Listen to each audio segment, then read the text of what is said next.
is that the best idea to take that to Lee, or could you have done a bit more for the game broadly by bringing that to an expansion area somewhere like Newcastle or Coventry, or somewhere where there's a similar size ground, but you could pack out and that would actually then leave a lasting uplift elsewhere in the game, possibly? Yeah, I agree. It seems a strange call when you have got 3 other fixtures in the Heartlands coming up following it in the New Zealand series.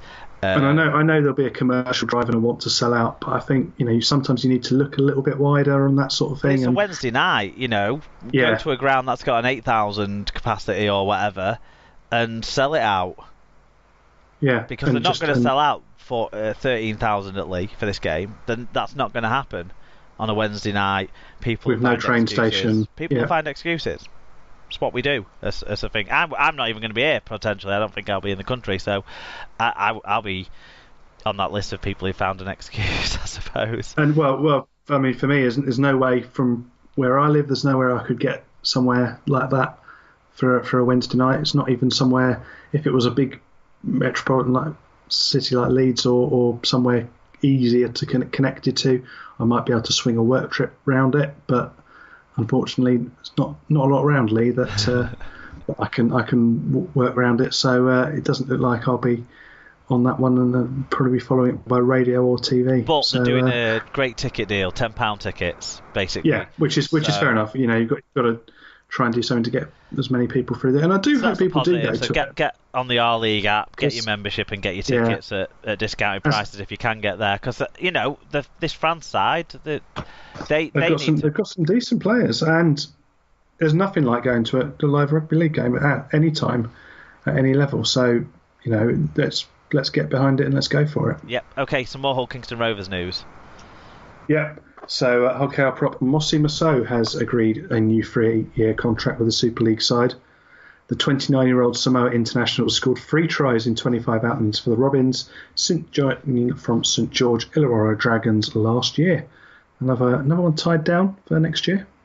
Well, in 3-year contract is a long deal. Yeah, for a prop of his age and his injury record as well. I think he's realised that Super League's his level. So he's not harbouring any ambitions to be elsewhere. So again, he's the sort of prop that you can build a bit round, and he does give people a lift when he comes on. So I'm quite pleased with that.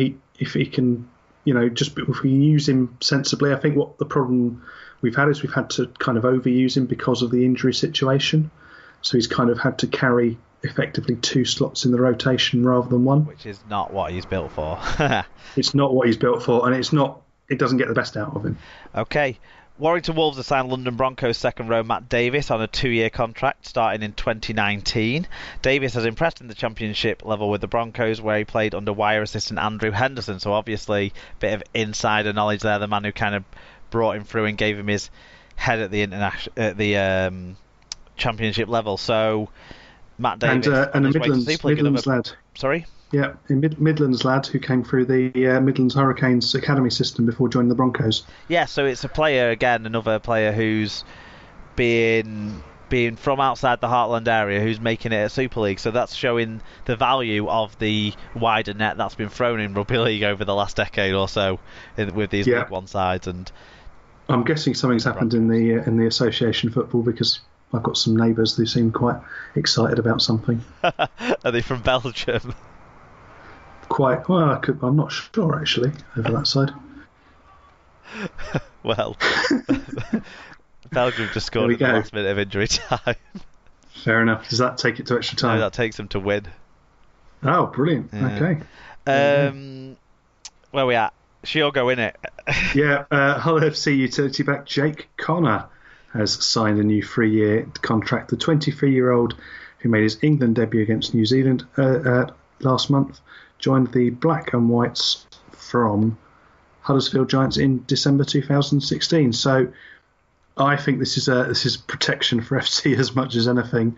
So if an NRL side does come calling, they get some money for him. But obviously, if not, they want him as part of their long-term plan, and why wouldn't you? It's a good time for them to do his deal just before the real hype about him kicks off, if he's gonna be on the Man of Steel nomination slate at this rate.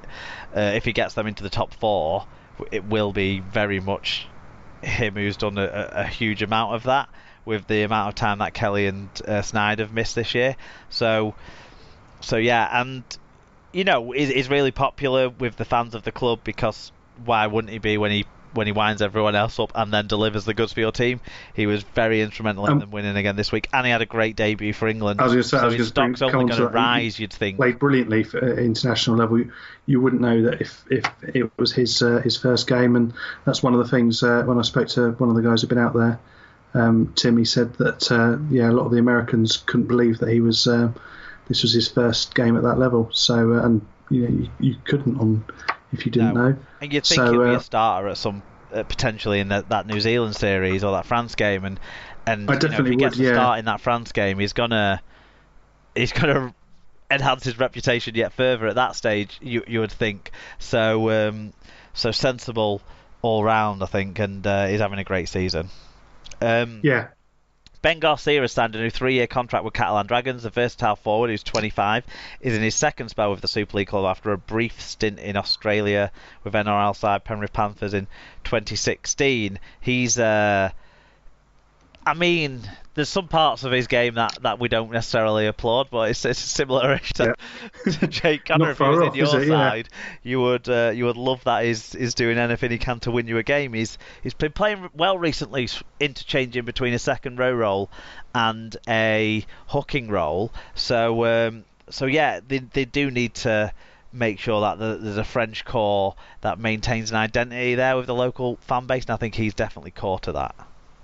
Yeah, and his versatility just gives you all those extra options, doesn't it? So that's a very good deal to tie him down in the prime of his career there. Wakefield Trinity captain and Mr. Trin himself, Danny Kermond, is set to miss the rest of the season after undergoing knee surgery. The 32-year-old picked up the injury in last Sunday's win over Widnes and had an operation last Wednesday.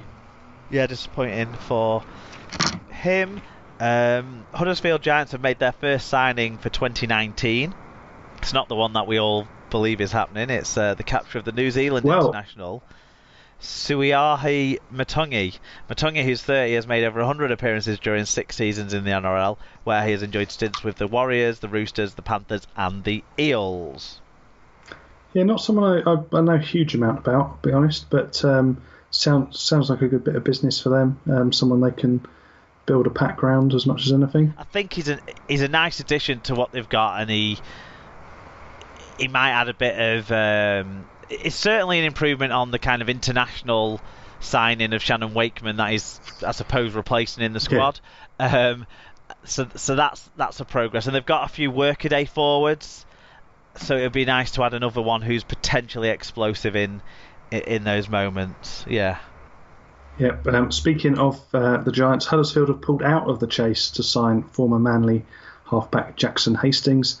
Hastings, who's 22, was released by the Sea Eagles earlier this month after falling out with teammate Daly Cherry Evans and coach Trent Barrett.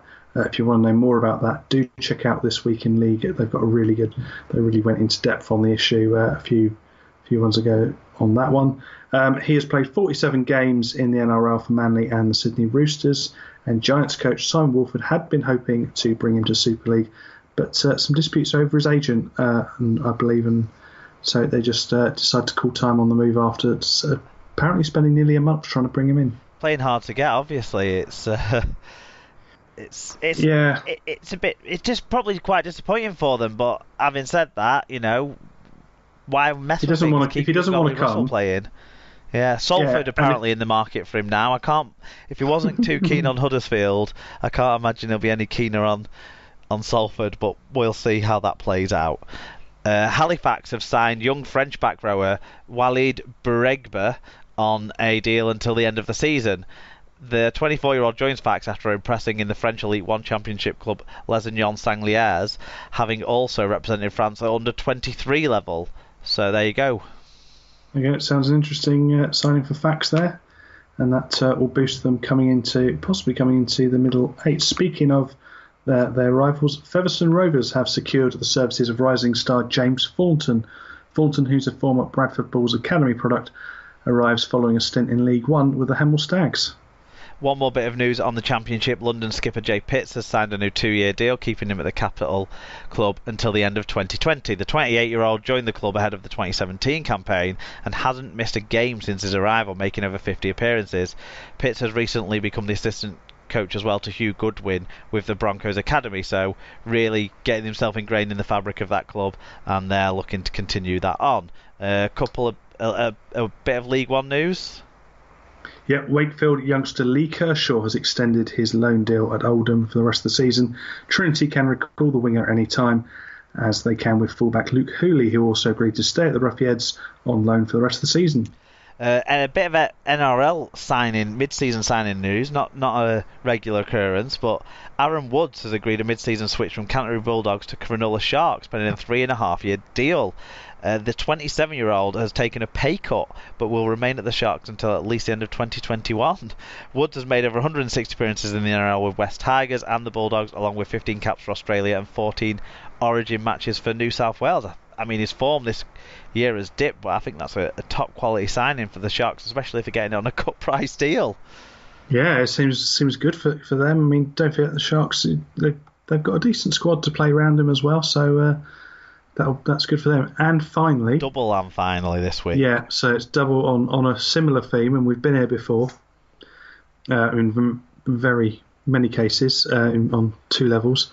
Barrow chairman David Sharp has admitted that the club were close to becoming extinct last week due to financial struggles. The Raiders are the second Cumbrian club to reveal in recent weeks that they are close to going into administration, with Whitehaven's takeover recently falling through. Sharp reveals the club will be setting up a Just Giving page to raise funds to pay off debts, as well as paying their players and staff. Yeah, and Keighley have become the latest lower league club to reveal financial strife, and were hours from going out of existence, following on from the recent struggles at Whitehaven and the statement from Barrow. The Cougars revealed that the club bank balance currently stands at £34.23. They are looking for investment in the region of £45,000 to see out the 2018 season, and have already lost players Matty Berrahull and Josh Tonks, having asked their squad to take pay cuts. Those two have chosen to move elsewhere. I don't think their new destination's been announced yet. But I've not seen anything. But they are two of the more established players who you would imagine would be on a higher whack anyway. Yeah. They've both been around the league. Josh Tonks played in the Championship as well, so that's not surprising. It's shocking, really. I mean, right. Keighley, so you work in a business, right? So you have to manage yourself to a budget. You have a budget to work towards, and you know roughly how much you're going to spend on any given event in the next 3-6 months. So why do people in rugby league not have budgets and forecasting and tracking of their own finances? Why do the clubs always end up in this state where they can't? They're becoming 45 grand, 60 grand in debt. They have this mythical belief that the fans, a load of people are just going to rock up. Yeah, they're just going to come. They're just going to come back. Basically, they seem to believe all these supporters who've died are going to come back from the grave, because I'm not necessarily too sure what they're doing to grab the new fans. Now, Keighley in the past have ran a business model where they could grab the interest of the community and get them involved in the club, but it really has fallen away. And then as for Barrow have depended heavily, it feels like, on the goodwill of their directors, and not planned outside of that.